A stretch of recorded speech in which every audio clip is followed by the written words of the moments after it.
I was halfway through my shift at Raven's Brew steaming oat milk for lattes and topping pastries when my phone buzzed. 37 missed calls from my sister, unheard of outside holidays. At 27, I'd carved out my life as head barista recipe testing cold brews and guided cuppings in Capitol Hill. Not glamorous, but I paid rent on my one-bedroom off-pike, kept my vintage Honda humming, and even tucked a little away each week. My dad Kwong, the so-called pioneer of Boreal Coffee Co., was throwing a 25th anniversary gala at the Seattle Art Museum. He'd drummed up press, hyped up exclusive beans, and invited every influencer in sight. My mom, Lon, was busy Instagramming avocado toast at Olive and Iron and filming brunch vlogs. My sister, Min, 31, designed sleek lofts for Urban Nest. My brother, Nam, 23, coded Zillow's hottest listings. All of them lapped up Seattle's hype machine while I brewed single-origin pour-overs for hipsters. As I swiped into that call, my heartbeat skipped. "Don't even think about showing up to Dad's gala," Min hissed. Her voice was low but sharp toxic as a roaster blast of dark roast. "They've told everyone you're in rehab easier than saying you sling coffee." I blinked twice, chest tightening. Before I could ask why, Nam cut in. "You embarrassed us when guests thought you were just a barista. People will laugh." I heard Mom's high laugh next, then her voice. "If you want to stay in this family, you're buying the gold sponsor package, $60,000. That's non-negotiable. Otherwise, you don't exist to us." Dad barked something indistinct in the background. Refinance, I caught it before Mom piled on that Boreal's Ballard HQ needed another 40 grand, refinanced in a week. 100,000 total. "Or we hang up," she finished with a cruel giggle. Min laughed. "Sell your car, rob a bank. We don't care." Then click. I stood in the cramped back room latte machine, hissing steam palms pressed to my temples. My coworker Mara peered around the corner. "You okay?" she mouthed. I managed a nod. No one should treat family like that. Not in Seattle, not anywhere. That night, I cracked open a Lagunitas IPA, sank onto my couch, and stared at the blank wall. Memories flashed the first latte art award I'd won at age 16. The look on Dad's face when I'd nailed that Rosetta. He'd kissed my forehead, then furrowed his brow, asking why I couldn't aim for a national win. Every achievement had to eclipse mine. I scrolled through Flyover Country Magazine's feature on Boreal Coffee and saw glossy photos of Dad shaking hands with venture capitalists, Mom beaming with her phone barely leaving her hand. Their empire looked bulletproof. Why that frantic 100K demand? Next morning, I slipped into my worn leather jacket and headed to Beacon Hill to pull public records. On the King County Recorder site, I saw it Boreal's Ballard property had 2 fresh refinances in 9 months. The interest rates were ludicrous. My pulse spiked. I shot a text to Uncle Rick, retired master roaster from the Starbucks Reserve Roastery, who'd taught me coffee science in his living room. No reply yet. Then I pinged Aunt Haley, executive director at Food Lifeline. She messaged back. "They've borrowed from me twice, told me it was for bean imports that never shipped." Anger bubbled as I pulled up the Credit Karma app. 4 business credit accounts under my SSN Chase Amex, each maxed around 10 grand. $35,000 of debt I'd never signed up for. My stomach lurched. These weren't personal cards. They were corporate lines for Boreal. Every time I'd refinanced my car at a sky-high rate, it was their doing. Every rejection letter from Anderson Lofts because of a thin credit file they're doing. My knuckles went white as I froze my credit and set fraud alerts. At least I could keep them from digging deeper, maybe. Later that afternoon, I walked back to Raven's Brew before opening. The alley was empty, the sky a clear Puget Sound blue. I unlocked the side door to my personal coffee lab, the place I'd built from a shipping container where I refined prototype roasters and jotted formula tweaks in a battered notebook. The latch turned too smoothly. Inside benches were bare. My custom mini roaster was gone. Paper scattered. A single receipt lay on the floor, Lot 742, Industrial Coffee Roaster Auction, at Public Storage Ballard. My throat tightened. I tapped the storage auction link on my phone, auctioned for a measly $275. 40 hours on the clock. My chest burned. This was my sweat and tears. My phone buzzed a text from Aunt Haley. We need to talk. Urgent. Now. I spun around, half expecting Mom to be there. Instead, the lab stood silent. I heard footsteps echoing down the concrete corridor. My pulse thundered. The door clicked. I wasn't alone. My heart pounded so hard I thought Mara out front might hear it over the espresso grinder. I barely registered Aunt Haley's silhouette stepping into my shipping container lab, her raincoat dripping puddles on my concrete floor. The door hissed shut behind her. "You okay?" she whispered, her voice low but urgent. I swallowed a lump in my throat. The smell of old coffee grounds mingled with diesel from the roaster's exhaust. It used to feel like home. Now it tasted like betrayal. I closed the gap between us. "They stole it." I managed my voice trembling. I held up the auction receipt, Public Storage Ballard Lot 742. Haley scanned the paper, eyes widening. "They don't just want money," she said. "They're erasing your future." Her hand hovered over my battered notebook, every formula, every tweak I'd ever made. It was my life's work. I pictured Dad slick in a suit at that museum gala, bragging about Boreal's family of innovators, never mentioning the barista who'd actually built their prototype. We bolted the lab door and dashed 1 block to Halcyon on Roasters Cafe, Haley's safe spot. The baristas there knew her as Food Lifeline's director. They cleared a corner table and brought us oat milk lattes on the house. I sank into the vinyl booth legs, still shaking. Haley slid 3 manila folders across the table. "I tracked every loan they begged from our network," she said. "You remember that bean import deal you heard about? That was my nonprofit account. $8,000, then another $5,000 for emergency equipment maintenance. I even found texts where Dad promised Grandpa he'd repay the retirement fund money." A frantic buzz in my pocket made me flinch. It was Nam. He'd spotted 4 new Amex business credit inquiries under my name. The limits totaled $35,000. He tried to sugarcoat it. Maybe a mistake, but I heard the betrayal. My own brother parroting Dad's line that I was a charismatic underachiever, clueless that the real underachiever was their credit fraud scheme. I snapped at him to freeze my account, then hung up before he could argue. He texted back, "You're making a scene." I tapped my knuckles on the table. They've been making scenes my whole life. Halfway through our second round of lattes, Haley pulled out her phone and opened the King County recorder site. She scrolled to Boreal Coffee Company's Ballard property record.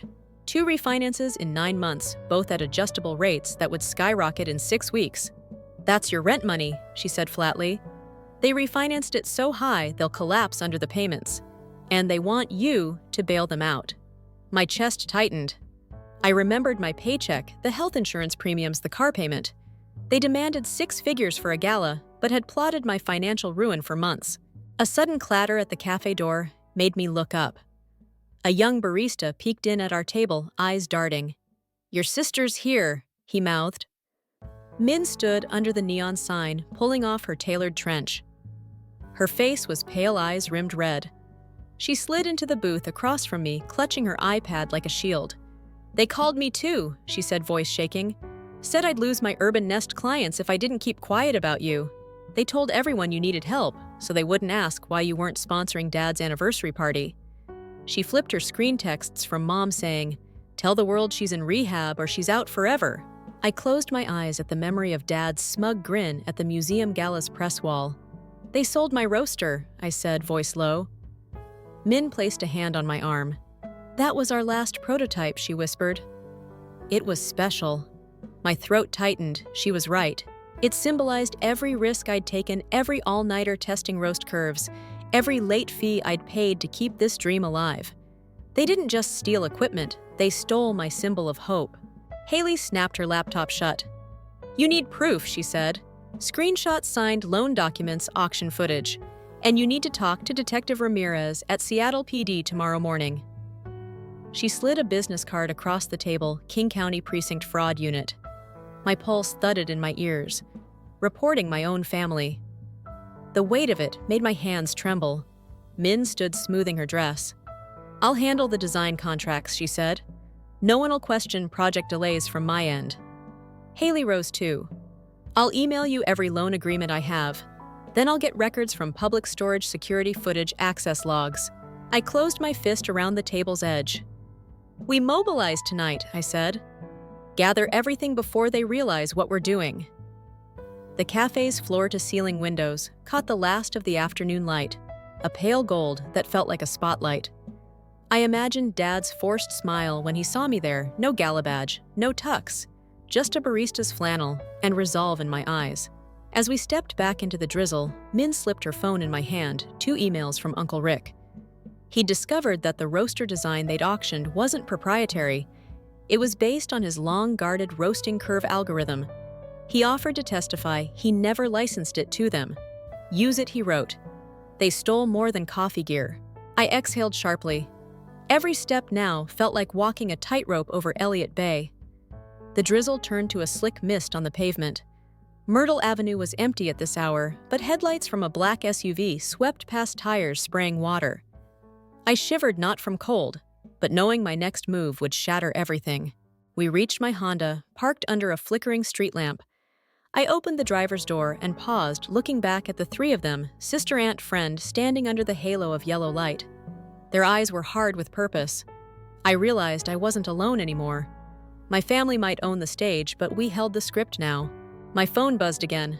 A text from an unknown number read, "Detective Ramirez here. Meet me at the precinct by 9 a.m. We have questions." My stomach dropped. I swallowed. Tomorrow I would face the badge. Tonight I would lie awake piecing together every loan, every refinancing, every stolen formula.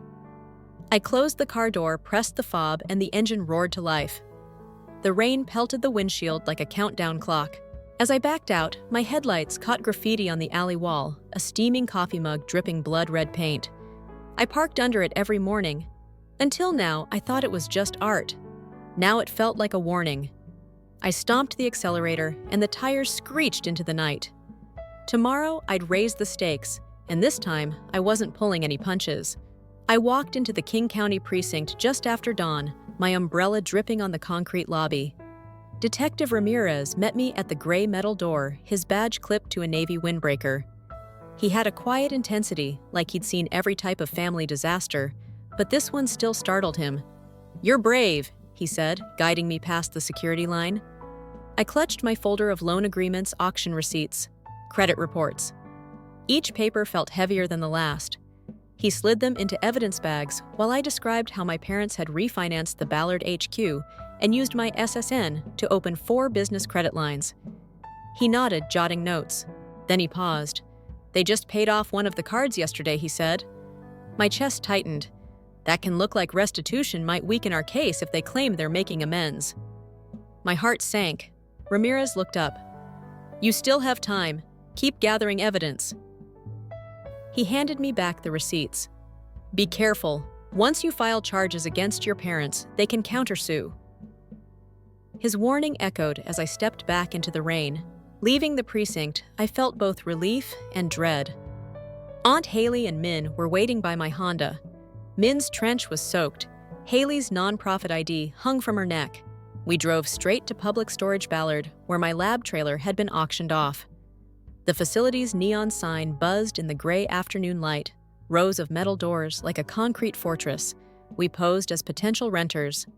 Haley flashed her Food Lifeline badge, asked about climate-controlled units, then steered the conversation to security cameras. The manager, a wiry man named Carlos, seemed uneasy when I mentioned Lot 742. "Footage is retained 30 days, he said, avoiding my gaze. My voice felt distant, like someone else was speaking. 30 days from the auction date, right? That's this Friday, Haley chimed in. We'd like a copy of the archived footage off-site backups, correct? Carlos rubbed his jaw. Yeah, but retrieval's $500 and it takes 3 business days. I glanced at Min, who bit her lip. We didn't have 500. This was the one piece of evidence Detective Ramirez needed to nail them. We left empty-handed, the rain slicking the sidewalk. Haley's knuckles were white on the steering wheel. Min's breath fogged the passenger window as she stared out at the parking lot. I felt trapped, no lab, no footage, a looming court date. My phone buzzed, it was Uncle Rick. He'd sent a Dropbox link video file, 4 GB. He said it was from an old security cam he'd installed on his patio, pointed at the alley behind our roastery back in Ballard. He'd suspected my parents of something shady years ago and kept it just in case. My pulse raced, it might be blurry, but any angle was better than none. Back at my apartment, the three of us huddled around my laptop, Min perched on the arm of my couch, Haley leaning over the keyboard, me sipping a lukewarm IPA. The file loaded grainy midnight footage, time-stamped 2 nights before the auction. A dark sedan pulled up its taillights, painting the brick wall crimson. 2 figures stepped out, one tall dad in his tailored coat, and one shorter mom holding my lab key ring. They unlocked my lab door, wheeled in a hand truck stacked with my prototype roaster and battered notebooks. Then another figure emerged from the shadows, hood up. I squinted. They looked like my brother Nam, but the build was different. He helped load crates into the sedan's trunk. The footage cut out as the camera's night vision struggled in the corner.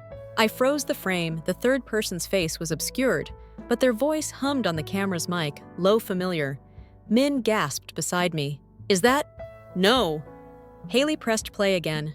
We watched the crates slide in the sedan, pull away license plate, just out of view. "They planned this," Haley whispered. "Your siblings weren't pawns, they were participants." My throat tightened. If Nam was involved, it explained his earlier texts defending our parents. He thought he was helping the family, not realizing they'd framed me. I felt bile rise betrayal cutting deeper than a stolen roaster. My phone rang Nam. My hand trembled as I hit ignore. The room spun. Every sweaty late night I'd spent perfecting roast curves every time Dad sneered at my lowly barista job flashed behind my eyes. Min closed her tablet, tears welling. Haley shut the laptop. "We'll get the facility manager to waive the $500 if we threaten legal action," she said. "We can't let them off the hook." I nodded, but I felt heavy, like I'd swallowed a sack of lead. I was about to expose my own brother. The coffee mug on the table, my favorite Art Deco design, suddenly felt like a fragile symbol of trust cracked beyond repair. That night, I couldn't sleep. Rain pattered on the window. I imagined Dad on a podium, raising a cup of Boreal's anniversary roast, every sip made possible by my stolen lab. I thought of Mom packing my life into crates, watching it vanish under city streetlights. But the hardest image was Nam's silhouette in the grainy footage, my blood hooded in the dark. What was his role when they hauled away my dreams? At dawn, Detective Ramirez called. His voice was flat. "I got the footage. This third person, we need to ID them. Can you come in by 10? I sat on the edge of my bed, rain darkening the sheets. 10 felt like an eternity, and no time at all. I thought of the looming Gala Dad's big moment and how I'd crash it with evidence. But first, I had to face Nam to confront the sibling who'd stood beside them while they stole my future. I grabbed my flannel, slipped into my rain-splattered hoodie, and headed downstairs into Seattle's gray morning. My phone buzzed again, a text from an unknown number. "Be careful who you trust. No signature." My pulse thudded. I reached my Honda hands, twitching on the wheel. The windshield wipers squealed as I slid into traffic. As I turned onto Pine Street, the sky opened into a torrent, wipers blurring the world to watercolor. I drove past the Seattle Art Museum, its grand columns soaked echoes of last night's gala still fresh in my mind. I pulled into the precinct lot, heart hammering. Tomorrow I'd stand in a courtroom. Tonight I barely slept. Either way, the family I knew was unraveling. The rain lashed my windshield like a warning. I grabbed my folder and stepped out into the storm, ready to expose every lie, every loan, every stolen formula. But as I locked the car, headlights swept past. A black SUV idled behind me. The passenger window slid down, though the rain pelted inside. A low, familiar voice. "You should reconsider pressing charges." My blood froze. I opened my mouth, but the rain swallowed my scream. Then the door shut. The SUV sped off, tires hissing on wet asphalt. I stood there, folder in hand, soaked to the bone, and realized my next move wouldn't just expose my parents, it might put me in danger, and someone with a taste for control was watching. The next morning, Detective Ramirez called just as I clicked start on my espresso shot. His voice was calm. "We've matched the sedan's partial plate to a lease agreement under Nam's name." My stomach dropped. He asked if I could ID the third person on the footage in a lineup. I agreed, leaving the precinct with folders heavier than my regrets. Outside, the drizzle had stopped, but the after-rain scent clung to every sidewalk crack like guilt. Aunt Haley and Min flanked me in my Honda. Haley rattled off next steps: subpoena the lease freeze, the family's business accounts, get affidavits from Rick and the storage manager. Min plugged in the GPS to Olympic Sculpture Park, today's Art and Espresso Festival. We need a public stage, she said. Our showdown happens there. By mid-afternoon, festival staff in neon vests directed trucks unloading art installations and mobile coffee bars. The sun peeked over Elliott Bay's horizon, gilding the white pavilions. I carried a leather portfolio, stuffed with invoices, credit reports, loan agreements, and the grainy footage Rick had sent. My heart thundered every time a customer walked by Raven's Brew's booth, sipping nitro cold brew I'd helped design. I felt a weird pride in how small my contribution looked next to the multimedia projections, live cuppings, and food trucks. This was supposed to be Dad's moment, a 25th anniversary revenge tour of the senses. Instead, it would be my reckoning. We snagged a quiet corner behind the gold sponsor banner where Boreal Coffee Company's logo glowed on a gigantic screen. Haley tapped her tablet. The subpoena for Nam's lease was approved. We'll have that proof before the festival ends, she said. Min dialed Uncle Rick, who was roasting samples at the Master Roaster's tent. His gravelly voice crackled through the speaker. I'm live streaming our chat about stolen algorithms. Use it. I opened my notes. Today's plan was simple but perilous. While the headliner coffee influencer Joelle King introduced Boreal's anniversary roast, I'd hijack the mic, play the footage, and read the loan statements, publicly. My palms sweated at the thought. Crowds love a redemption arc, but this was a corporate exposé. As Joelle took the stage, her blonde ponytail swinging, the crowd hushed. She gushed about Boreal's handcrafted legacy and invited Dad to join. I spotted him in the VIP section, across the lawn, tailored in charcoal, that arrogant tilt to his chin. Mom stood beside him, phone poised to capture every smile. Nam hovered behind a catering table, eyes darting between me and our parents. I felt Min's hand squeeze my shoulder. Ready, she mouthed. I nodded, tightening my grip on the portfolio. When Joelle handed the mic to my father, the speakers crackled. Thank you all for joining. Boreal's 25th Dad boomed. The screen behind him lit up with golden coffee orchards. He praised family values and community support, not knowing what was cued next. I slipped through the barricade toward the stage's wing where Haley had rigged a laptop to the AV console. She gave me the thumbs up. I cleared my throat, ranting halfway between a gasp and a purr. Excuse me, everyone. A hush fell like the moment before a freight train. Joelle's eyebrows shot up. Dad's smile froze. I grabbed the mic. My name is Theo Nguyenhead, barista at Raven's Brew, and I was the original innovator behind Boreal's flagship roaster. Murmurs swelled into chatter. I clicked. The screen flickered from sunlit orchards to grainy nighttime footage, Dad and Mom unloading my prototype roaster into a black sedan. The crowd gasped. I spoke over the video's soundtrack. They refinanced the Ballard property, twice maxed out 4 business line credits under my SSN, and auctioned off my life's work. Camera phones rose like stalks of wheat. Joelle stumbled backward. Dad's face drained. Then came the twist. Haley's tablet pinged an email from King County Records. It confirmed a third refinance 2 weeks ago, hidden until now. I clicked again, charts of rising interest rates, foreclosure notices, and my parents' frantic phone logs demanding $100K. A hush thicker than the coffee aroma settled. Nam bolted from behind the catering table, hands raised. It's not what you think. I heard Aunt Haley's voice, calm but firm. You helped them. You're on that video. My brother's face crumpled under 1,000 smartphone flashes. Mom's shriek tore through the FIA sound system. Get him off the stage! Security guards lunged. I held the mic tight. They told everyone I was in rehab, that I was a disappointment. Yet they bleed lenders dry, ruin their own children's credit, and call it family support.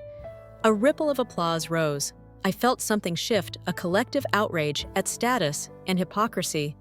My grandmother's words echoed, appearance over substance. Suddenly, the laptop powered down. The screen went black, then rebooted with a corporate logo, Boreal's, a custom splash screen. The audience blinked. I realized Haley had been locked out. Someone swapped the HDMI cable during my speech.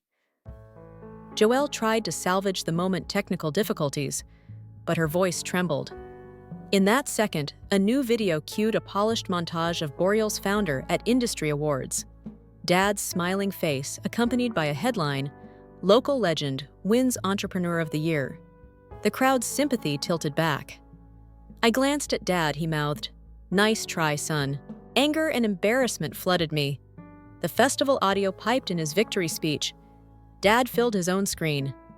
My laptop lay dead in Haley's trembling hands. Min grabbed her iPad. She had a backup of the footage on a USB card. She sprinted toward the stage booth as security closed in. I braced myself, knowing I couldn't win by force. I shouted, "Check your emails, Joelle. Look at your DMs. Those are the real files." The influencer's assistant fished a ring of keys from her pocket and unlocked Joelle's tablet. Panic rippled through the crowd as my footage reappeared on her live feed streaming across social channels. Camera crews swiveled. Security guards wrenched my arm. I twisted free, adrenaline burning. I yelled upward. This isn't just my fight. It's about every dreamer they've dismissed, every underdog they've silenced. The mic crackled. For a moment, time, stretched storm clouds gathered over the waterfront, an ominous gray backdrop. I felt a collective heartbeat. People leaning forward, phones aloft, witnesses to the unraveling. Then steel-toed boots hit the stage.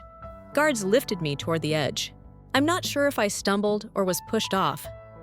The crowd's shouts blurred into a roar. As I hit the ground below the stage, dust swirling around me, I caught one last glimpse Dad on the riser. Arms crossed a single spotlight on his indignant silhouette. Then darkness swallowed me. They might have silenced me for a moment, but out there, viral feeds, DM chains, local news alerts. My truth was pouring into the world. And as the festival lights blinked overhead, I realized that the real showdown was just beginning. I came to lying on a tarp behind the stage, the buzz of festival generators and distant sirens mixing with my own ragged breathing. My ankle throbbed where I'd landed. Metal stage frame had grazed it, and sweat, blood, and espresso grounds clung to my flannel. I pushed myself up just as Min and Aunt Haley appeared, faces streaked with sweat and rain. "You okay?" Min asked, helping me to my feet. I nodded, vision swimming in neon sponsor logos and scattered cups of half-finished cold brew. We limped toward the AV tent where Haley snagged her tablet back from a tech volunteer. "We got it live on social," she whispered, voice tight but thrilled. I glanced down at my phone. Twitter notifications exploded. #Boreal exposed trending clips of my speech intercut with footage of Dad's smug grin. Comments ranged from shocked to enraged. This is what privilege looks like. Finally, someone stood up to corporate greed. Barista hero. My chest lifted a fraction, justice in pixels. But then I spotted a different thread, defamation suit incoming. He trespassed on stage. Local businessman vows to press charges. Min slid her tablet over a PDF from Boreal's legal team. They'd filed suit for trespass, defamation, and unlawful disparagement. They demanded I retract my statements on every platform, pay $250,000 in damages, and issue a public apology or face a lawsuit. My stomach knotted. They'd weaponized the law against me. "They'll bury me in court fees," I muttered. Haley's jaw clenched. "They think threats will scare you off, but public opinion is on our side." We retreated to a quiet corner behind the food trucks, where the smell of jerk chicken and wood-fired pizza warred with coffee aromas. Min opened her laptop, pulling up local news sites. The stranger had a headline, "Coffee Heist Baristas Bold Expose Rocks Seattle Festival." Como News ran a segment footage of my speech, juxtaposed with Boreal's glossy anniversary ad. Comments on the station's page were overwhelmingly supportive. Even strangers were sharing their own stories of being overlooked, underpaid, dismissed. Every underdog found hope in my defiance. Still, the legal threat loomed. Haley tapped her phone. Detective Ramirez called. He confirmed the precinct's forensic unit logged the footage and credit fraud evidence. He warned that Boreal's lawyers might try to subpoena our witnesses. Uncle Rick Carroll, the storage manager, even you. My throat tightened. Exposing the family was one thing. Dragging beloved Uncle Rick into a courtroom was another. I pictured his gentle face, the handheld grinder he'd given me his wisdom on roast profiles. Min closed her eyes, then opened them resolutely. Let them subpoena. We'll fight. We have everything: bank statements, loan docs, social security alerts, that shipping container contract. She swept her hand at the empty lot where my lab had stood. We'll rebuild. We'll rally the community food lifeline clients, local roasters, festival volunteers. Her confidence was infectious, but my heart still pounded with doubt. This felt like staring down a freight train. Night fell as we drove back to my apartment in Wicker Park. Street lamps cast long shadows on the soaked pavement. I paused at my door keys in hand and noticed a manila envelope wedged under the mat. My name was scrawled on the front in my father's unmistakable script. Inside was a letter: Theo. We've gone too far. Let's end this quietly. Meet us tomorrow at 10 a.m. at Urban Nest HQ. No cops, no lawyers, just family. Dad, my eyes stung. A private meeting with the man who'd threatened my career, sold my roaster, refinanced my rent, and sued me for speaking truth. Was this a trap or a truce? I backed away from the door, heart hammering. Min and Haley crowded around, reading over my shoulder. Haley's lips thinned. He wants to isolate you, make you doubt your allies. Min shook her head, but it could be a chance to confront him face to face. I pictured Dad sitting behind his polished desk, flanked by his corporate counsel, the ancestor of coffee dynasties who never understood my grind. The words, just family, felt like salt in an open wound. My phone buzzed a text from Detective Ramirez. Be careful. They're moving assets. I spotted a lien on your leasehold, your apartment's being targeted. I stared at the message. Tonight, Dad refinanced the festival pavilion. Tomorrow, my home. The city felt like a chessboard, and my family was 2 moves ahead. I sank onto my couch, coffee mug in hand, my favorite Art Deco piece chipped at the rim. The chip felt deeper now, a symbol of everything cracked in our family. I stared at its faded pattern, stylized coffee leaves and roots, the same emblem Boreal used. How had something so simple become so poisonous? A knock at the window jolted me.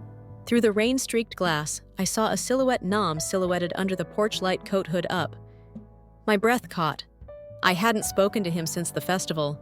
He texted hours ago, I need to talk. Now he stood there, washing rainwater from his shoulders.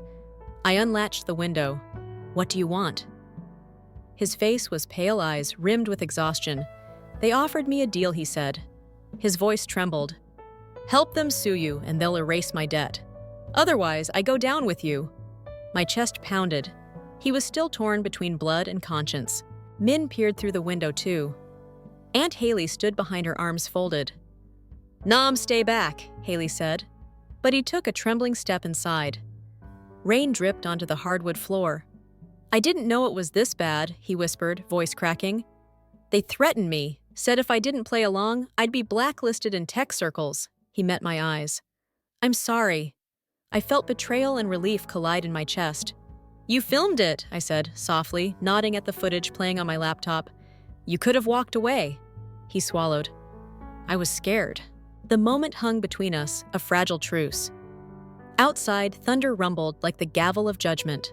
Min stepped forward, offering a stack of printed emails, every text Dad sent him, every half-truth he'd used to recruit Nam. You can choose, she said. Aunt Haley's offered to help you with restitution to your own credit. Start fresh.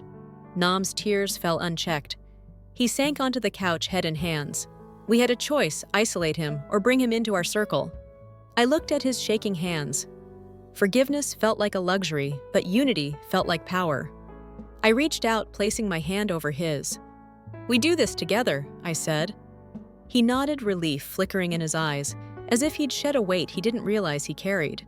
Just then my phone buzzed again, a breaking news alert. I pressed it open. Fire breaks out at Boreal Coffee, Combe Ballard HQ. Firefighters on scene. Cause unknown. I stared at the flames licking steel beams on the live stream. Smoke billowed into the gray sky, turning the Seattle skyline into a war zone of ash and embers. Dad's empire, his legacy, was burning. I felt a jolt of triumph and terror. The symbol of my stolen dreams, my family's secrets, was going up in smoke. But was this justice or vengeance? I looked at Nam, eyes wide. Aunt Haley's phone buzzed. Insurance claims, potential felony charges for arson. Min whispered, This changes everything. I realized the game had shifted. My parents had tried to destroy me. Now their world was crumbling. But in the flames, I saw a chance to rebuild fairly honestly with those I trusted. As the fire roared on screen, I thought of the coffee leaves on my chipped mug. Even scorched, their roots could sprout anew. My phone buzzed one last time, a text from an unknown number. "You haven't seen anything yet." I pressed the notification, but the message disappeared. My pulse hit double time. Smoke and sirens, legal threats, family betrayal. And now arson, everything was escalating. I stood heart pounding as the glow of that inferno painted my living room orange. Outside, thunder rolled. I grabbed my coat because the next move I knew would decide who survived and who burned. And in those flickering shadows, I realized the war for my family's soul had only just begun. My eyes shot open before my alarm, 3 loud knocks at the door. I peeked through the peephole. Detective Ramirez's badge glinted under the porch light. My heart jolted. I buzzed him in. He and 2 uniformed officers swept into my living room, warrant in hand. "We're seizing any evidence related to the Ballard fire," Ramirez said flatly. My shelves' collectible coffee gear roasting journals were swiped into evidence bags. I felt each prized espresso tamper slipping through my fingers like burnt ashes. Min and Aunt Haley arrived as the search wrapped. We exchanged grim looks. My sanctuary felt violated, like they were ripping out my soul. Ramirez leaned closer. "Theo, we found your prints on an empty gasoline can at the fire scene." My blood ran cold. Because it was one of my stolen business credit accounts they used, I spat, voice shaking. He eyed me skeptically. "We need absolute proof." He tapped his phone. "Meet me and the fire marshal at the Ballard HQ in an hour." We drove through drizzle to the charred husk of Boreal's Ballard headquarters. Blackened walls framed smoldering rubble. A lone firefighter kept watch. My stomach churned as I stepped over caution tape. Haley held folders, gas station receipts, Home Depot purchase logs. My bank statements. Ramirez and the marshal crouched by a twisted canister stamped with fuel tote 5-gallon. I bent down, traced my finger over soot-coated UPC markings. "That matches the one sold at Aurora Home Depot." Haley tapped her tablet. A court-ordered subpoena had already pulled the store's sales records. Ramirez's expression shifted. "Let's see that." He bounced a flashlight across the debris, illuminating a charred receipt pinned under a beam. I snatched it, timestamp 2:13 a.m. Aurora Ave North, Home Depot purchase of a 5-gallon fuel tote, charged to an American Express business account under my SSN. My pulse thundered. "This wasn't me," I said, voice trembling. Min pointed to another printout security footage from the store's exit camera. Time-stamped the same gloved hands, scanning an Amex card. The figure was tall, broad-shouldered, wearing a charcoal overcoat. A familiar gait. Dad's gait. Ramirez whistled low. "This is good, but we need video of the face." Haley nodded. "They kept the original footage for 90 days in off-site storage. I've requested it." The marshal snapped photos of the receipt and the can. "We'll match these to the pump logs at Gas and Go," he said. I swallowed past a lump. My hands shook as I handed over my affidavit. My parents stole my identity, bought fuel, and burned down their own business to frame me. An hour later, at the 24-hour Gas and Go near Ballard, the manager Maria led us behind the counter. She tapped a grainy monitor trucks, fueling under floodlights at 2:20 a.m. The same overcoat, the same gait. I held my breath. Ramirez took a screenshot. "That's clear enough," he muttered. I felt a rush vindication rippling through me, like heat from a fresh roast. But relief was tempered by dread my father had weaponized the law against his own son. Back in my Honda, Haley drove headlights slicing through mist. Min tapped her phone. Local news had already picked up the update barista cleared in arson investigation. Comments poured in. Finally, truth matters. David versus Goliath. Go Bean Boy! I allowed myself a tight smile, but the victory felt brittle. They'd damaged my reputation, nearly ruined my life. And now I knew Dad's desperation had no limits. We pulled into my driveway under Wicker Park's dim lanterns. I hesitated, hand on the door handle. The night was hushed except for distant sirens. "He'll react," Haley said softly. "We need to confront him before he tries something worse." Min nodded. I squared my shoulders and knocked once, twice, then stepped back. No answer. The front porch light was off. Strange. The door creaked as I twisted the knob. It wasn't locked. Inside, marble floors gleamed under moonlight. I called out, "Dad, Mom." My voice echoed between empty walls. The foyer lay in disarray, family photos, tossed aside a shattered vase, dripping water from melted ice in its bowl. My stomach roiled. Paintings on the wall cast long shadows. One in particular caught my eye. The framed Stranger newspaper front page headlined, "Coffee Exposé Rocks Festival," now splashed with red paint. Beneath it, scrawled in jagged letters, "Our fortune needed sacrifice." I swallowed, heart thundering, steps echoed upstairs. I crept along the hallway, each floorboard crunched like a gunshot. At the end, the study door was cracked open. I nudged it, papers flew across mahogany floors, bank statements, loan contracts, stacks of signed promissory notes. On the desk, a single gasoline can, empty but ominous. My chest tightened. A scent, gasoline and cologne, lingered in the air. Then a voice, smooth and cold, "Impressive work, son." I whirled to see Dad leaning against the doorway, arms folded, face half in shadow. His eyes glinted with something far darker than shame. "You really thought you could expose me and walk away?" he asked, voice low. "This family is mine. Always has been. And you're disposable." My pulse spiked, anger and fear warred in my chest. I took a step forward, but my ankle throbbed from the festival fall. He smiled, a cruel twist of lips. "Enjoy your little victory," he said. "Because tomorrow, you'll be working off every cent of my losses." He backed into the shadows. The hallway went pitch black. I fumbled for my phone. The light flickered on, illuminating Dad's silhouette disappearing down the stairs. I followed, adrenaline propelling me down each step, two at a time. At the bottom, the front door slammed. Rain splattered inside. I bolted for it, but froze. Mom stood under the porch light, face streaked with mascara, holding a duffel bag. Her eyes were wild. "Don't be a hero," she hissed. "They're coming for all of us." "Who's coming?" I demanded. She shook her head. "Your little stunt just cost every one of us our lives. We have to leave. Now." She lunged at me, slipping the duffel into my arms. I stared at the straps, my roast profiles printed on the side, my handwritten formulas. They'd taken my lab prototype, my finances, and now they wanted me to flee like a criminal. The siren's wail grew louder, closer. I glanced back, Min and Haley at the curb, faces pale, hands clenched. I felt the weight of the duffel of betrayal, of a family torn to shreds. Then headlights swept across the lawn, two black SUVs speeding toward the house. Tires squealed. My mother grabbed my arm. "Get in the car!" she shrieked. I shook her off. "No!" The duffel thudded heavy at my feet. I turned to Haley. "They're showing up," I said. She opened her door. Min rushed forward. "Theo, we stand with you." Then a shotgun blast cracked through the night, echoing off the walls like thunder. I dove behind a bush as bullets ripped into the doorframe. My chest heaved. Rain dripped down my face, mingling with sweat. The world narrowed to three truths: my parents had burned down their own company, framed me, and now they were willing to kill me to protect their empire. I clutched the duffel, soaked and heavy with my dreams. Min slid her phone into my hand, recording. Haley edged beside her, phone raised too.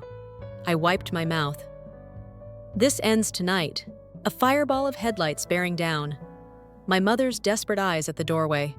The shotgun blast, and then silence thick as smoke. I closed my fist around the duffel straps and stepped into the downpour, floodlight glare, turning rain into shards of glass. My father's silhouette appeared at the top of the porch, rifle in hand, long coat flapping. He raised it, aimed. I froze for a heartbeat, then dove to the side as another blast rang out. Pain seared through my shoulder. I rolled onto wet grass, vision blurring. The duffel flew from my grasp, formulas and prototypes spilling like breadcrumbs. Min screamed my name. Haley shoved her phone in my hand. "Go!" she yelled. I clutched the recorder, pushed up to one knee, blood mixing with rain. As my world spun in a whirl of echoes and headlights, I realized this wasn't just a war for truth or money. It was a fight for survival. The rain pelted me, the night swallowed my scream, and the shotgun's thunder drove home one brutal fact at this point: Losing wasn't an option. I forced myself to stand, every muscle screaming. I took a step toward the house, toward my parents, toward whatever end this was.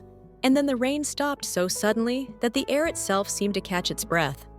A single spotlight on the porch shone down, illuminating Father's twisted grin. He raised his rifle again. I planted my feet in the mud, shoulders squared ready. "Come get me," I called into the storm.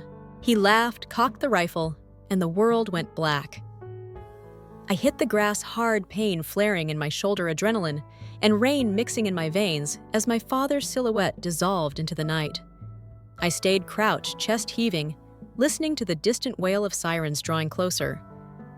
Min and Aunt Haley sprinted down the lawn, voices urgent but careful lest they draw fire. I wiped mud from my cheek, tasting metal and espresso dust, and forced myself upright. The first uniformed officer arrived, flashlight sweeping the porch. Mom shrank back, duffel bag clutched to her chest.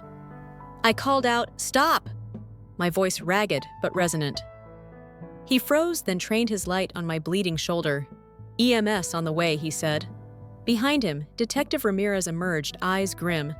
"Theo," he asked, rushing to my side. I reached for his arm. "He tried to kill me." Ramirez nodded, scanning the porch. In the faint porch light, my father's rifle lay abandoned by the smashed doorframe. Mom stepped forward, tears in her mascara-streaked eyes. "Theo!" She started, voice cracking. My chest tightened. The same voice that demanded 6 figures and auctioned my dreams now begged forgiveness. I shook my head. "Don't!" Min helped me toward the waiting ambulance. Haley stayed by my side as paramedics bandaged my shoulder, the ambulance lights flickering red and blue across the lawn. Mom and Dad were handcuffed in the yard, neighbors peeking through hedges, phones, camera ready. I heard Dad shout, "This is a setup," but his words floated away on the damp night air. At Harborview Medical Center, my shirt cut away, I lay in an ER bed, heartbeat steadied the pain dulling into a persistent throb. Min sat curled in a chair, clutching my jacket. Haley leaned against the wall, arms crossed. Detective Ramirez arrived with 2 binders bulging with evidence: arson report, credit fraud files, security footage from Home Depot and Gas and Go. The DA's already prepping charges: arson, attempted murder. "Identity theft, fraud," he said softly. My chest loosened as relief trickled in. Justice wasn't just a buzzword anymore. Ramirez placed a hand gently on my shoulder. "You did good, kid." I closed my eyes, exhaustion washing over me. The last time I felt this raw was when I first tasted a perfect espresso shot, the moment my life's passion collided with perfection. Now that perfection was tainted by family betrayal, but the same spark propelled me forward. Min's phone buzzed, a breaking news alert. Seattle Times, Boreal founders arrested in fiery downfall. She read excerpts, neighbors walking past Mom's smashed phone vlogs. Dad's company vehicle seized, court dates set for next week.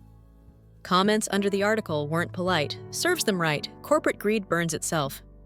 "Thank you, Theo." Haley stood, pushing off the wall. "I'm filing restitution motions," she said. "We'll get your lab back, expose the insurance fraud, freeze their remaining assets." I managed a nod. Even though my shoulder throbbed, hope bloomed in my chest like the first buds of spring. Min slipped into my pocket, pulling out my chipped Art Deco mug, smudged with blood but intact. She handed it to me. "You saved it," she said. I traced its cracked rim. It saved me, too. 2 days later, at King County Courthouse, the cavernous marble foyer echoed with clicking heels and camera shutters. I walked in on crutches, flanked by my sister and Haley. Reporters lined the hallway, microphones, extended flashbulbs popping. But instead of flinching, I held my head high. At the defense table sat Mom and Dad, looking ragged in ill-fitting clothes. Their attorney, a sharp-suited woman, whispered into Dad's ear. He glanced my way, expression hollow. In the grand courtroom, the judge read charges: aggravated arson, attempted murder, financial fraud, identity theft. When the bail hearing began, my heart stuttered. Dad's lawyer argued for leniency, first-time offense, family tension. The prosecutor, Ramirez, seated at counsel's table, laid out the evidence: receipts, footage, the gasoline can, the smashed roaster auction receipt, the Home Depot video of Dad fueling, Mom's role in selling my lab, forging my SSN for 4 credit accounts, and calling me a failure. They were detailed one by one. Each revelation felt like another brick lifted from my chest. When the bail decision came, the gavel cracked echoingly. Both defendants are held without bail pending trial. A murmur rippled through the courtroom. Dad's attorney exploded. "Your Honor!" This is unjust, but the judge slammed the bench. I exhaled relief and sorrow mingling. Goodbye to the empire they built on smoke and mirrors. Hello to a future where I could breathe again. Back in my apartment, I propped my shoulder on pillows, stacks of blueprint-style notebooks on the desk. Uncle Rick came by with a care package, roast samples he'd developed, new portafilter handles he'd crafted, and a letter, "Son, you've got talent and more backbone than most CEOs. Let's make coffee that honors honesty." I felt tears sting my eyes. The man who taught me to value quality over prestige had never given up on me. Over the next week, news segments ran follow-ups. Local roasters offering me freelance gigs. Festival organizers inviting me to judge new competitions. A crowdfunding campaign raising funds to rebuild my coffee lab. Requests poured in from culinary schools for guest lectures. An editor at Flyover Country magazine asked for my story from family betrayal to coffee redemption to be featured in a special issue. Every offer was a testament to a community rooting for authenticity over status. One evening, as the sun dipped behind the Cascade foothills, I set up a refurbished espresso machine on my balcony. The city lights began to twinkle below the sound of distant ferries on Puget Sound like a lullaby. I ground fresh beans, inhaled that familiar sweet earthy aroma, and pulled a shot that danced with dark chocolate notes. I sipped slowly, letting the warmth fill me, my shoulders still tender but healing. My phone buzzed with a text from Nam. Family wants to visit. At grandparents' place. They understand the pain they caused. Is it okay if we all try to heal? I stared at the message. The idea of seeing my parents again felt like stepping on glass, but the same grandfather who lost everything once taught me resilience. I typed back, "Let's see each other with open eyes, not expectations." Just then my phone chimed another notification, a new email. The subject line read, "Confidential Boreal Coffee, Coney Acquisition Offer." My brow creased. I opened it, a proposal from Cross & Alder Ventures, a Seattle investment firm known for buying distressed local brands and flipping them nationwide. They wanted to purchase the Boreal trademark, roast profiles, and retail locations. Attached was a draft contract offering $150,000. Enough to fully rebuild my coffee lab, pay back every cent to those my parents had defrauded, and start a new brand in my own name. The catch: they wanted me to sign within 48 hours, or they'd offer it to someone else. I closed my eyes. The money could secure my future, but handing over my father's legacy to be repackaged by strangers felt like betraying my own story. My mug trembled in my hand, coffee rippling. Outside, the city pulsed with possibility and peril. I thought of the cracked mug, the shredded lab, the scorched HQ. This was my next choice: reclaim control of my life, or risk losing my integrity for fast growth. I set the mug down and reached for my leather notebook pen, poised on a blank page. The moonlight glinted on the Cascade Peaks, beyond silent witnesses to my crossroads. In the quiet hum of my small balcony, with Seattle's skyline shimmering below, I whispered to myself, "Let's brew something honest." Then my phone buzzed again, an incoming call from an unknown number. I glanced at the screen.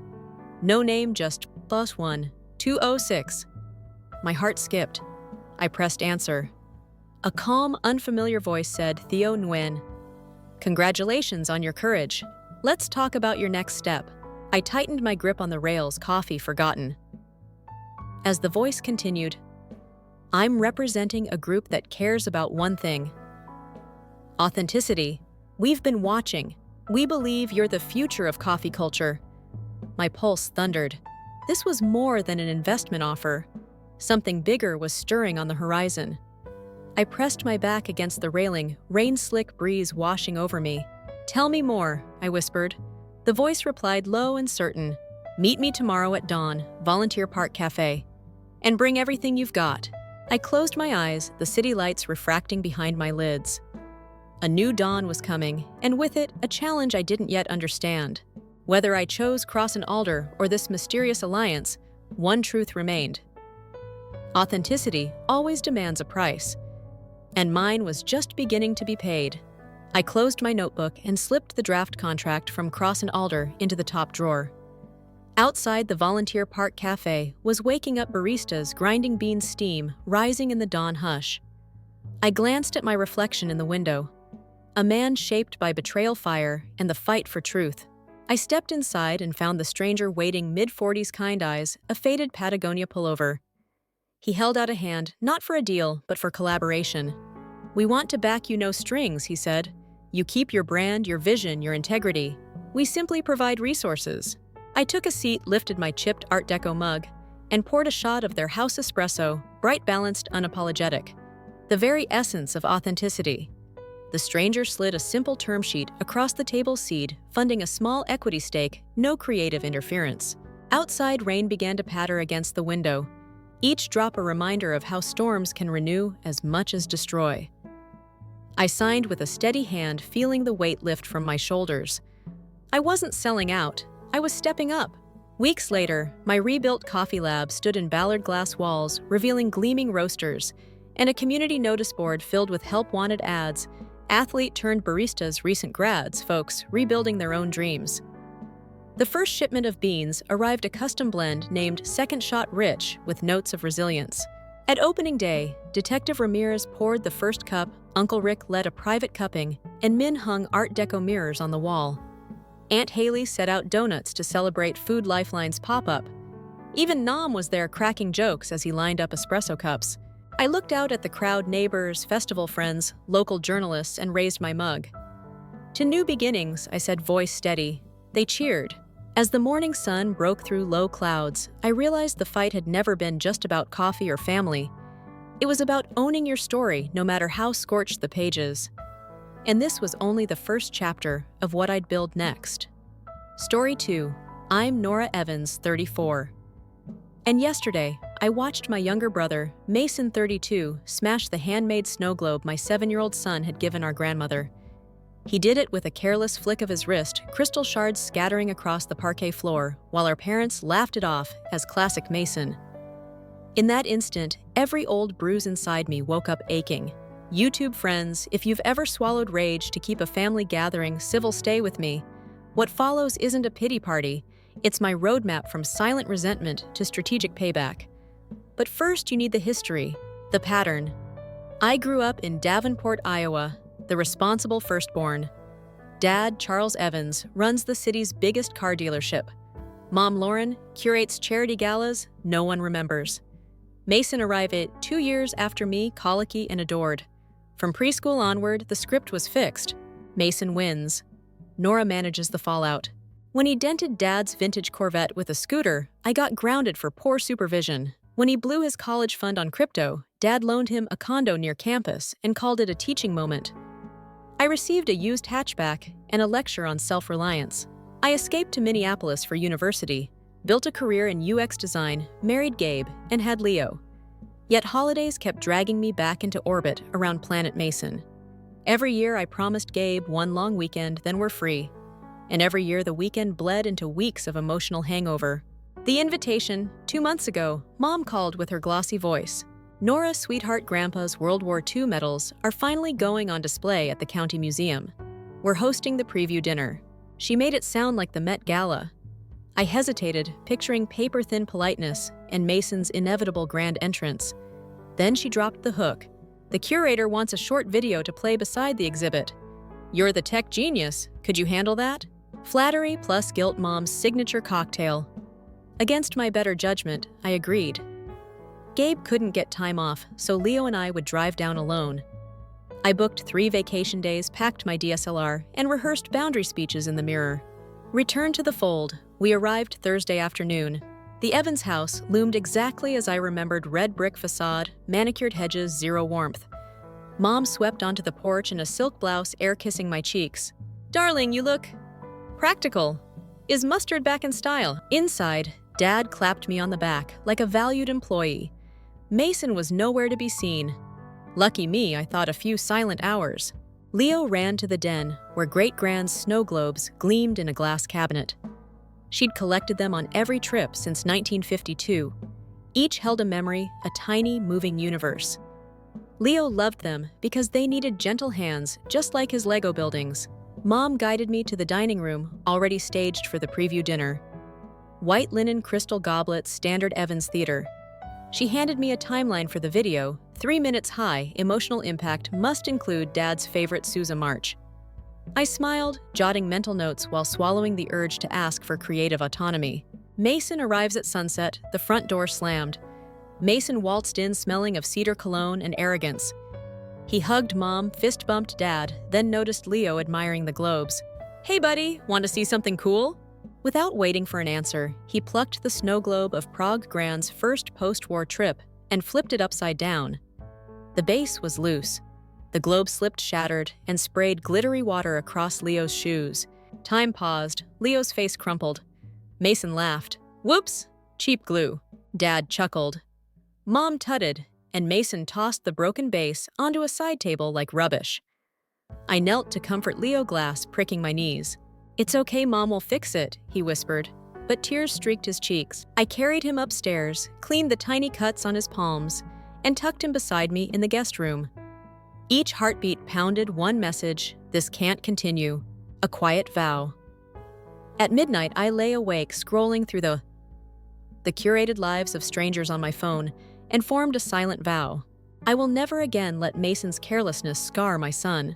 Tomorrow I'd shoot the museum video smile through dinner, and then start dismantling the golden child pedestal brick by brick. Not with shouting, Mason thrives on scenes, but with leverage, patience, and truth. That's where this 6-part tale begins. Next time, I'll show you how a single cracked snow globe led me to the paper trail that could topple Dad's dealership empire, and why justice sometimes starts with looking under loose floorboards. Yesterday, dawn looked fragile.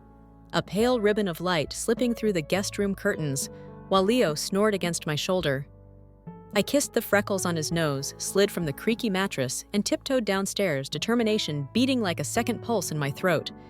The house smelled of dark roast and old money. Mom was already arranging orchids on the dining table, rehearsing her smile in a silver tray. She greeted me with sugary brightness. I answered with practiced calm, hiding the fact that beneath my cardigan, I wore emotional Kevlar. Dad barreled in, phone glued to his ear, barking about quarter-end numbers, oblivious to the tension his golden boy had brewed. Mason predictably emerged last, wrapped in a designer hoodie, yawning theatrically. He tossed me a wink, as if we shared an inside joke, then pinched a croissant meant for the museum staff. The urge to fling hot coffee at his sneakers fizzed inside me, but revenge needs a cool head. I stowed the impulse and focused on the day's mission capture footage for Grandpa's display keep. Leo safe and sniff out whatever rot kept the Evans Empire sparkling. We decaravaned to the county museum in 2 SUVs appearances. Matterdad steering the shiny black Escalade Mason shotgun, Mom lecturing Leo on napkin etiquette. I followed in my hatchback, windows down, letting Midwest wind erase the stale scent of entitlement. The museum, a limestone cube on Main Street, housed 1,000 forgotten stories. Today, my family planned to drape theirs in patriotic velvet. Inside, I marveled at the metal case, burnished bronze ribbons still vibrant after 80 years. Grandpa had defused bombs in occupied France. His courage felt foreign in the room full of curated egos. The curator, Lila Singh, mid-40s, with ink-smudged glasses and a heart for untold histories, ushered me toward a quiet office. "Your mom says you'll shoot the featurette." Her tone hinted at exhaustion. "Sure," I said, setting up my DSLR. While Mason lounged against a filing cabinet, scrolling social media, I interviewed Dad. He waxed poetic about legacy and sacrifice voice, smooth as dealership radio ads. Yet tiny cracks showed the twitch when I asked how Grandpa's service influenced his business ethics. The micro-pause before he claimed honesty as our cornerstone. Lila raised an eyebrow. I stored the reaction for later. Next came Mom tearfully describing love letters Grandpa mailed from Europe. Mason interrupted twice to complain about Wi-Fi speed. I cut his jokes from the final take editorial justice. Once footage wrapped, Lila offered a tour of the archives. "Old pensions, land, deeds, tax rolls, boring, but safe storage," she said.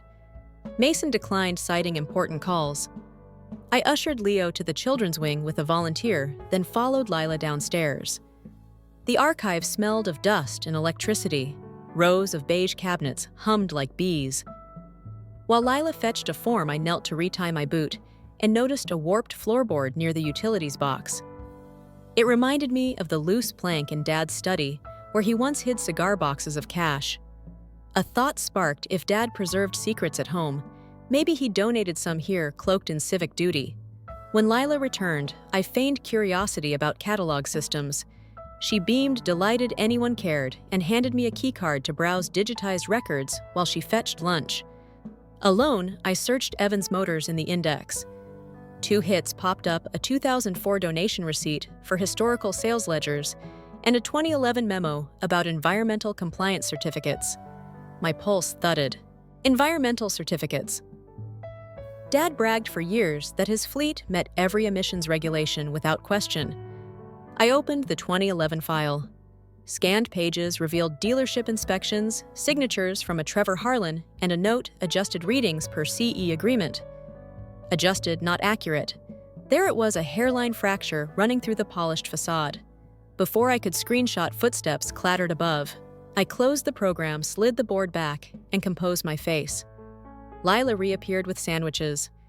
Over turkey on rye, she chatted about grant funding. I nodded, every neuron replaying the phrase, adjusted readings. If Dad doctored emissions tests, fines and felony charges lurked in the wings. Evidence existed here, locked behind county firewalls, invisible to Mason's charm or Dad's spreadsheets. I needed expert help to pry it open legally. Enter Aiden Brooks. My college roommate turned cybersecurity analyst, now running IT for the city courthouse. We hadn't spoken in years, but he once owed me after I covered rent during his post-breakup spiral. Favors age well. I texted, need discreet look at museum server logs. Possible fraud. Dinner on me. 3 dots bubbled, disappeared, then returned, and anything for my favorite watchdog. Relief tasted like carbonated hope. Back at the Evans house, prep for the preview dinner churned like a glossy machine. Caterers ironed table linen. Dad rehearsed his toast. Mason flirted with a pastry chef half his age. I slipped upstairs, locked the guest room door, and video called Aiden. He wore blue light glasses and a mischievous grin. I laid out the situation: undoctored certificates, potential EPA violations, the power imbalance. He whistled low. If those docs exist digitally, I can extract metadata timestamps, editor IDs, IP traces. You'd need access to their network for 10 minutes. Tomorrow's gala would take place in the museum's event hall, Wi-Fi wide open for donors. Perfect. Gabe called next, checking on Leo. I filled him in briefly. His steady voice grounded me. Document everything he said. Truth loves receipts. At dinner, tension shimmered beneath chandelier crystals. Dad's toast praised family unity. Mom dabbed imaginary tears. Mason clinked his glass, proclaiming, "Here's to keeping legends alive." The irony nearly cracked my molars. I noticed Lila, 2 seats away, scanning Mason with academic detachment. She caught my eye, mouthed, "You okay?" I nodded, but felt the universe tilt. During dessert, Leo presented Great Gran with a card he'd drawn, snow globe shards arranged into a mosaic heart. She hugged him, eyes wet. Mason smirked, unaware the symbol condemned him more eloquently than any speech. Night settled. Guests drifted out. I tucked Leo in, then crept to Dad's study, the room I'd avoided for years. The cigar box floorboard still squeaked. Inside, ancient receipts lay curled like dry leaves. But something newer hid beneath, a flash drive labeled Temp Trash. Classic Dad, dispose of nothing, rename everything. I pocketed it, heart pounding. Back in the guest room, I opened my laptop, isolated the drive. Folders bloomed: Diesel 2010, Gasoline 2012, audit drafts. Preliminary scans showed identical PDFs to those at the museum, yet with one crucial difference: revision histories intact. Dates, usernames, software versions. Ammunition. I encrypted a copy, emailed it to a dead cloud address, and wiped local traces. By 2 a.m., moonlight etched the window. My plan solidified tomorrow while donors sipped champagne. Aiden would tunnel into the server, confirm document hashes, and mirror them. Lila, once convinced, could trigger an independent review. Dad's empire, gilded by deception, stood on termite-riddled beams. All I needed was one precise kick. As sleep finally claimed me, I whispered a promise to Leo's dreaming form: the next snow globe we buy will sparkle unbroken. Day of the gala sunrise painted the Evans estate gold, but stress clung to me like humidity. I dressed in a navy jumpsuit with hidden pockets. Tech chic meets covert ops, and slipped the museum keycard beside my phone. Downstairs, Mom fluttered over seating charts, Dad rehearsed jokes about World War II rationing, and Mason lounged on a bar stool, polishing non-existent lint off his cufflinks. Leo hugged Great Gran in the breakfast nook, tiny hands around her teacup, oblivious to the storm building under the roof. At 9, our motorcade rolled out caterers, florists, and a rented string quartet trailing the family convoy like satellites. I rode shotgun in Dad's spare SUV so I could plant a USB kill switch in the glove box, redundant evidence storage, in case my laptop was compromised. Halfway to town, Mason flicked on sports radio and glanced at me. "You look wired, sis. Too much caffeine or not enough attention?" I smiled thinly, thinking, enjoy the spotlight while it lasts. The museum's event hall had transformed overnight into a patriotic ballroom, lined with red, white, and blue bunting, Grandpa's medals spotlighted on velvet. Donors trickled in wearing flag pins and practiced patriotism. While Mom greeted them, I tested Wi-Fi strength solid. I texted Aiden our network ID. He replied with a hacker emoji. Phase 1 live. I set up a photo booth to film guest tributes, which gave me an excuse to roam. Mason drifted between financiers bragging about an upcoming venture that sounded suspiciously like vaporware. Dad circled the metal case with museum trustees radiating magnanimous piety. I slipped to the archive stairwell and sent Aiden a selfie signal to begin penetration. Back in the hall, Leo tugged my sleeve. Mom, Uncle Mason says he's taking me backstage to see secret artifacts. Alarm bells. We'll go together later, champ, I said, steering him toward the craft table instead. Mason's grin faltered. Thwarting him felt like winning a small skirmish. 10 minutes later, my phone buzzed. Aiden had duplicated the 2011 emissions file, plus 4 newer audits flagged sensitive. Metadata traced edits to Dad's personal laptop and surprised Mason's college IP address. The golden child wasn't just complicit. He'd been the digital eraser. Sweat prickled my back. Evidence secured Phase 2 began secure an internal ally. I found Lila near the dessert display, adjusting audio levels for the video loop. I handed her a flash drive. Updated clip includes captions for accessibility. Truth, the drive held a password-protected folder labeled Vintage Clips. When she plugged it in, an auto-open PDF explained the fraud and listed doc hashes matching museum records. I watched her eyes widen behind lenses. "We need to talk," she whispered. After the speeches, I replied. Dad tapped a champagne flute for attention. Lights dimmed, strings swelled, and the curated film I'd stitched flickered onto a screen. Grandpa laughing in grainy black and white frontline letters scrolling beside Sousa's march. Guests dabbed tears. Mason feigned nostalgia. I'd embedded subtle Easter eggs frames of test reports flashing for microseconds, invisible without pause. Aiden promised they'd appear during forensic review, not to the naked eye. Dad launched into his toast sacrifice integrity family tradition. Applause thundered. Then Mason stepped forward, uninvited, brandishing a tablet. Quick bonus content, he announced, streaming a montage of dealership commercials starring himself as eco-hero Mason, touting zero-emission fleets. The room laughed politely. I felt fury ignite. He was weaponizing lies. Leo, sensing my tension, slipped his hand into mine. In that moment, Great Gran coughed sharply, a sound like breaking twigs, then swayed. Gasps rippled. I reached her first, easing her onto a chair. She waved away panic, but her skin looked parchment thin. Paramedics were called. Dad urged guests to remain calm. As EMTs checked vitals, Mason hovered filming with his phone, content first, empathy later. I squeezed his wrist until he hissed, "Delete it." He shrugged but lowered the camera. Great Gran stabilized. Heat exhaustion, nothing worse, but the incident cracked the gala's glossy veneer. Guests milled in uneasy clusters. Lila beckoned me to a side corridor. "I verified those hashes," she said. "This is criminal Nora." Her voice trembled with moral outrage. "I'll contact the county attorney Monday." Relief flooded me. "I'll back you with originals." She nodded suddenly fierce. "Let them sue. Discovery will bury them." Phase 3 contingency. I still needed leverage against Mason Insurance. He wouldn't sabotage the investigation. After EMTs left, I found him outside by the fountain, vaping under a no-smoking sign. "Need a headline?" I asked. He smirked, releasing a cherry-scented cloud. I pulled up a photo on my phone, him digitally signing the falsified 2013 report timestamped. His smirk curdled. "How did you—" "You're sloppy," I said, "but I'm generous. Cooperate, and you might avoid prison." Panic flickered. "What do you want, simple?"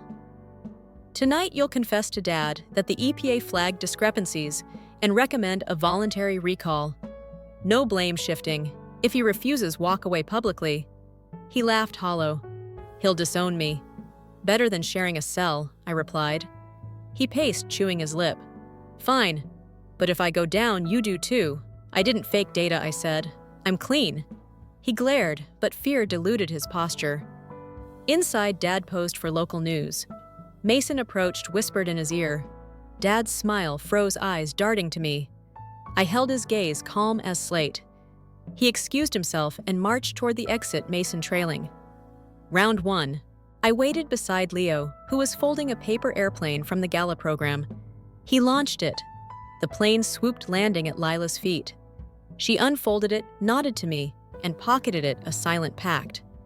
As guests departed, whispers followed Dad's abrupt exit, rumors budding like mold. Mom tried patching holes with leftover Petite Four, but the evening lay shattered like that Prague snow globe. Back home, silence thickened. Dad's study door slammed. Mason emerged later, face pale, eyes rimmed red. He avoided me, heading to the garage. Moments later, his sports car roared down the drive at illegal speed. Dad shouted after him, but the engine drowned everything. Mom cornered me in the hallway, mascara streaked. "What did you do?" she demanded. I steadied my voice. "The truth." It was overdue. She looked at me as if I'd spoken an alien language, then fled to her room. Leo tugged my sleeve. "Did we stop the bad guys?" he asked. I knelt. We started the process. Heroes keep going. He hugged me, the world's simplest benediction. Midnight found me on the back porch, cicadas' loud flash drive in one hand, phone in the other. Aiden texted, "Log secured." "Who's our next move?" I typed. "County attorney, then EPA, whistleblower hotline." "Breathe. We're good." He sent a thumbs up. Inside, floorboards creaked, Dad pacing. The Empire's gears had ingest glass. Soon they'd grind to a halt. I exhaled, savoring the first clean breath in years. Tomorrow would bring fallout, but tonight I allowed myself a sliver of peace, a promise kept to my son, and the fragile hope that from fractured legacies, stronger stories grow. Morning seeped into the mansion like watered-down paint, exposing every hairline crack we'd tried to wallpaper. I woke to the vibration of my phone. Aiden had forwarded a secure email chain, County Attorney EPA liaison timestamps already stamped. The machine of accountability had started grinding, slow but relentless. I slipped on jeans and a hoodie, ready for battle, and found Dad pacing the kitchen, jaw flexing, eyes bloodshot. He thrust a printout toward me, screenshots of the whistleblower submission. "Tell me you didn't." His voice was gravel dipped in fury. I met his stare. Truth was non-negotiable. Mom hovered near the espresso machine, mascara dried in spiderweb clumps, whispering, "Charles, lower your voice." He didn't. "You're destroying everything I built," I corrected him. "No, the fraud did that. I'm just turning on the lights." He slammed a fist on the counter, rattling china. Before the confrontation could escalate, Great-Gran shuffled in, leaning on Leo's shoulder, a living rebuke to our dysfunction. She fixed Dad with a gaze sharpened by 94 years of witnessing wars, external and domestic. Charles' integrity isn't a gala speech. It's the bill that comes due when the music stops. Silence followed, thick as syrup. Dad's anger faltered, replaced by something raw, fear, maybe regret, but facade quickly reassembled. He stalked out, barking into his phone, crisis managing, before indictments even formed. I drove Leo to a nearby park, the only neutral ground in Davenport. While he built twig forts, I phoned Lila. She'd met with the county attorney at dawn, providing mirrored drives and chain of custody affidavits. By afternoon, the museum would release a statement distancing itself from Evans Motors. Lila's voice trembled equal parts nerves and conviction. They'll subpoena the dealership within 48 hours. My pulse thrummed. Hold firm. Paper trails don't lie. Back at the estate, I found Mason's convertible, crookedly parked engine still ticking. He sat on the hood, eyes rimmed red. Last night's bravado evaporated. Dad kicked me off the payroll, he said, tone hollow. He called me a liability. I folded my arms. Actions have consequences. His laugh cracked. Easy for you. You've got a career. I almost reminded him whose fault that was, but held back. Instead, I offered an olive branch shaped like a phone number. Call this attorney. Ask for immunity in exchange for cooperation. He stared disbelief, shifting to fragile gratitude. Why help me? Because Leo still loves his uncle, I said, and vengeance loses shine if it ruins the wrong people forever. He pocketed the number without further smart remarks a first. Noon press vans lined the driveway. Dad's public relations team corralled reporters onto the lawn, issuing a bland statement about administrative discrepancies. Cameras rolled. Dad attempted calm authority, but sweat betrayed him. When a journalist asked about altered emissions data, his prepared script unraveled. I watched from an upstairs window, recording on my phone for archival justice. Mid-interview, a deputy served him with notice of impending inquiry. Microphones caught the paper rustle. Headlines were born in real time. Mom spiraled into damage control mode, phoning board members of every charity she chaired, insisting the allegations were overblown. In truth, donors were already fleeing like birds before a storm. Great-Gran retreated to the garden, with Leo guiding him as he glued fresh petals onto his paper snow globe heart, a lesson in turning shards into art. I joined them, soil cool beneath my knees, and felt something ease inside me. Revenge had morphed into rehabilitation of family narrative of self-worth. At dusk, Mason knocked on my guest room door, sober earnest. I called the lawyer. Meeting tomorrow. He swallowed hard. I'll testify. Dad's going to hate me. I met his confession with tempered empathy. He'll hate the mirror more. We drafted a brief statement for him to deliver to investigators, outlining dates, file paths, directives from upper management, that upper being Dad. I insisted he include his own culpability. Partial truths breed fresh rot. He agreed, voice steady. Accountability looked good on him like sunlight after endless neon. Later, Aiden FaceTimed from the courthouse basement server room, neon tubes humming overhead. Forensic team verified checksum matches.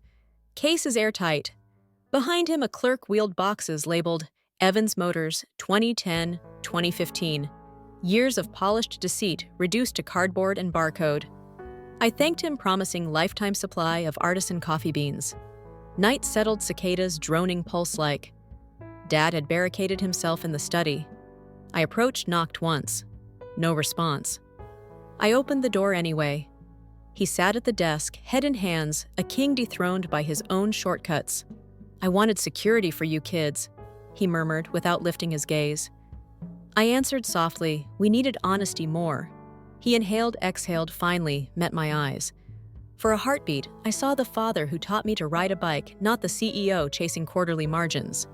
What happens now? He asked. You cooperate, I said, and maybe rebuild something real. Tears glistened but didn't fall. Can we? I held the question in my palms, felt its weight. That's part 5, I told him. His laugh broke like ice. I left him with a folder, remedial steps, whistleblower contact, a counselor's card. Self-rescue kit.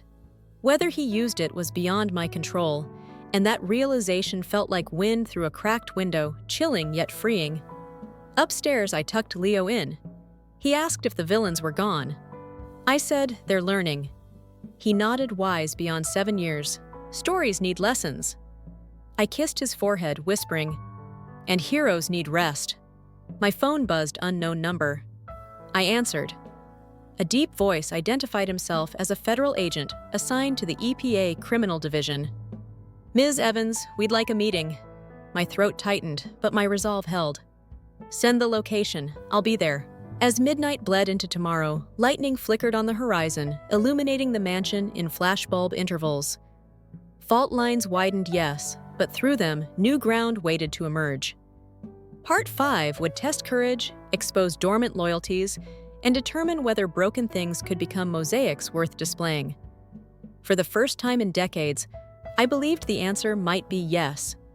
A bruise-purple dawn crawled over Davenport as I parked outside the Federal Annex, a squat beige building humming with fluorescent insomnia. Inside, Agent Rafael Cortez' broad shoulders, courthouse calm eyes, ushered me to a windowless interview room. He slid a coffee across the table. No cream, no sugar, just truth. Ms. Evans, your files align with our preliminary findings. He tapped a manila folder thicker than a church hymnal. We need narrative context for the paper trail. I inhaled, tasted metallic nerves, then went from page 1, Mason's edits, Dad's directives, my discovery, Aiden's mirror pulls Lila's verification. Every timestamp, every flinch. Cortez recorded silently, pen scratching, only to clarify technical jargon. When I finished, he shut the folder like sealing a tomb. You understand this may escalate to federal fraud and Clean Air Act violations. I nodded. I'm prepared to testify. He scanned my face for cracks, found none, and moved on. Your father's legal team will likely push a family hostility narrative.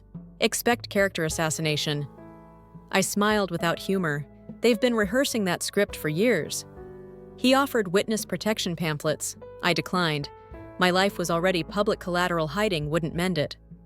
Instead, I asked, what about the employees who installed fake devices on the cars? Cortez's brow furrowed. We'll interview them next. Your cooperation accelerates that. Deal done. I left the annex sun finally burning through slate clouds. The air felt honest, unperfumed by dealership exhaust. At the mansion, movers in neutral uniforms carried boxes labeled personal files from Dad's study into a van law firm retrieval, not government seizure, but the optics resembled exile. Mom hovered on the steps, directing like a general minus an army. She saw me, eyes wildfire. Are you pleased I kept my voice level? Truth doesn't consult pleasure. She threw up her hands. Donors rescinded 2 gala pledges overnight. My reputation can regenerate. I cut in if you show remorse instead of spin.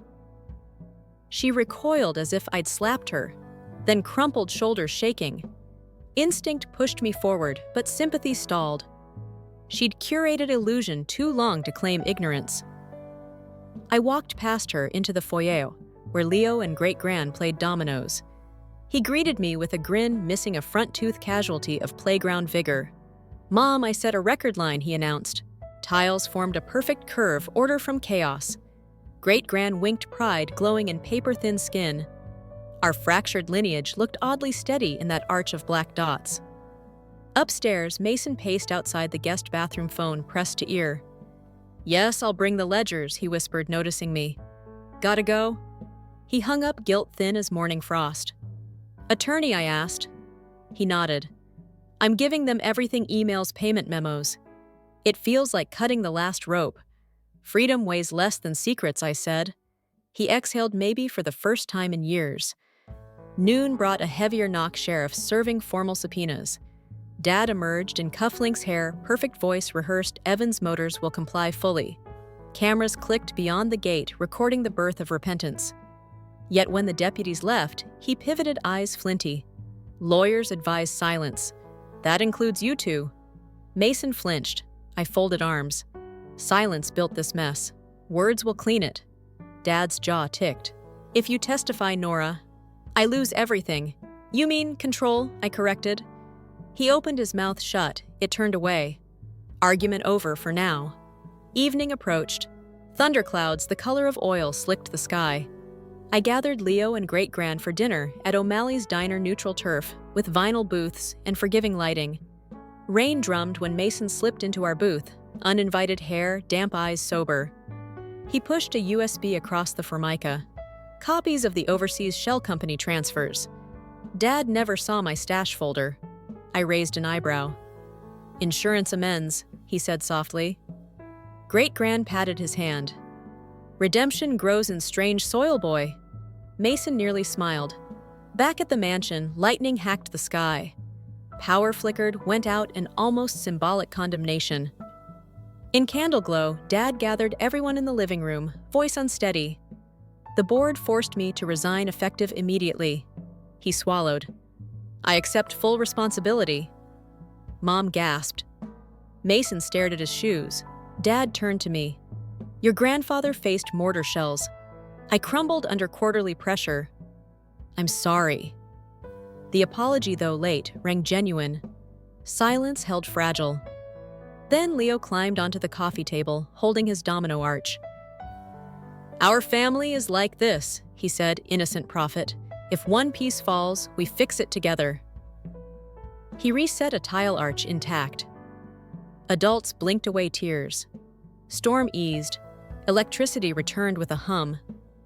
In that fragile light, Dad extended a hand to Mason. My brother hesitated, then clasped it. Not absolution, but blueprint. I ended the night emailing Cortez the Shell Company file's subject line final puzzle piece.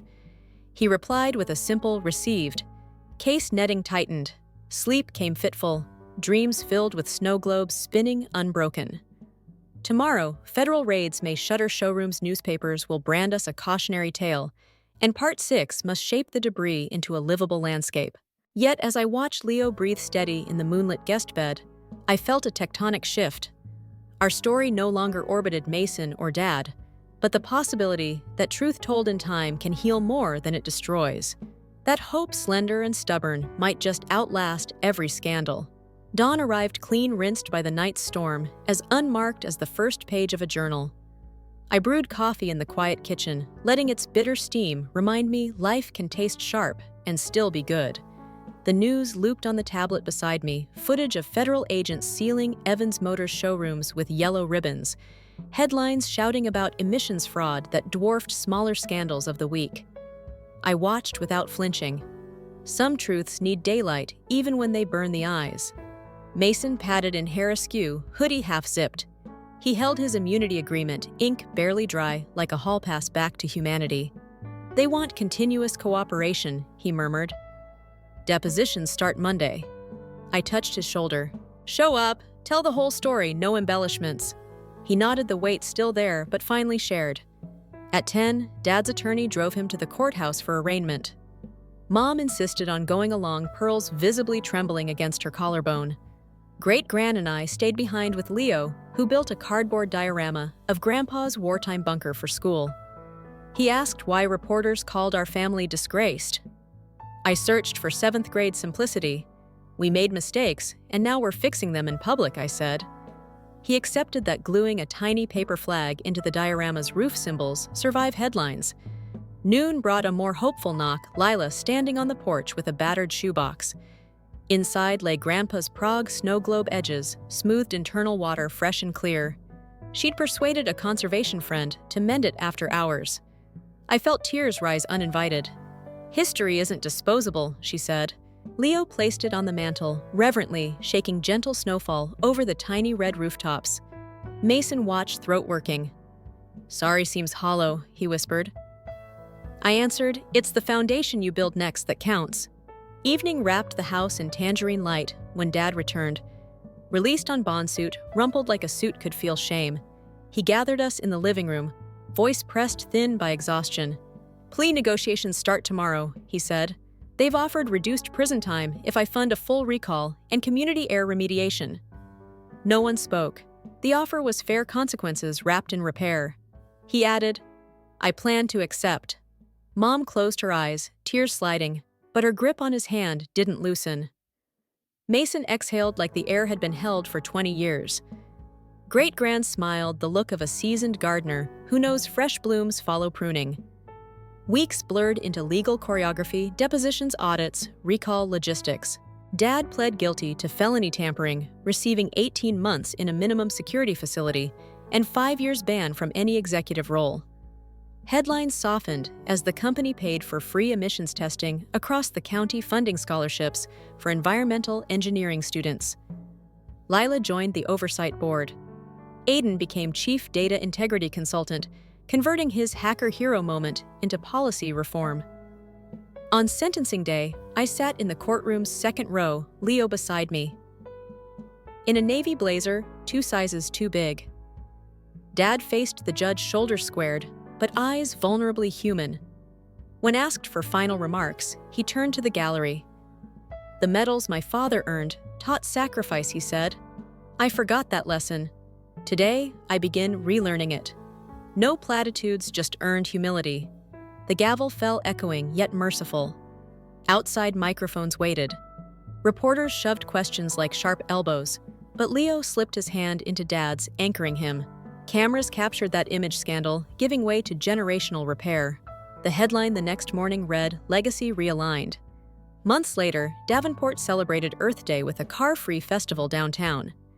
Evans Motors' former showroom had been converted into a community innovation hub powered by solar panels. Mason ran workshops on ethical coding pennants paid forward. I unveiled the museum's updated exhibit, Grandpa's Medals. Flanked by an interactive timeline showing how integrity can lapse and recover, culminating in a live feed of air quality data the dealership now funds. Visitors lingered longest at Leo's Prague snow globe displayed under a plaque that read, "Fragile things can be mended if we value them enough." That evening, under string lights in the Innovation Hub courtyard, our family shared picnic table takeout. No caterers, no pretense. Dad, granted furlough for the event, wore a visitor's badge clipped to his flannel. He asked Leo to demonstrate how the pollution sensors worked. My son explained aloud, while Mason filmed not for clicks, but for the project's open-source archive. Mom passed coleslaw hair, loose laughter, less polished, but more real. I took a moment away from the chatter, recording a voice memo for you, my YouTube companions, who've traveled this winding road. We began with broken glass and bruised silence. But honesty, however delayed, turned fault lines into seams for stronger cement. Revenge felt righteous, yet redemption feels lighter. If your story includes a Mason or a Charles, remember confrontation may fracture the present, but truth is the only adhesive with lasting strength. The sun dipped fireflies tracing neon glyphs in July air. Great-Gran, wrapped in a knitted shawl, toasted us with lemonade. "Snow inside a globe," she said, nodding at the display through the window, reminds us storms can be contained if we build walls of virtue. But if the glass breaks, let the snow teach you where to plant new seeds. I felt the final weight lift. The saga wasn't a fairy tale. We'd bear scars and restitution payments for years. Yet the narrative arc bent toward accountability, love, and the audacity of second chances. My camera kept filming not for evidence now, but for legacy. Perhaps Leo's children will watch someday and understand the Evans family didn't fall apart. We cracked open and grew. So here's where I placed the last domino, YouTube friends. Watch it tip. Watch the curve hold, and know the pattern is yours to redesign whenever honesty calls louder than fear. Our credits roll not on a triumphant anthem, but on the quiet clink of a repaired snow globe shaken gently flakes drifting over miniature Prague proof that shattered things given patience and hard work can sparkle again.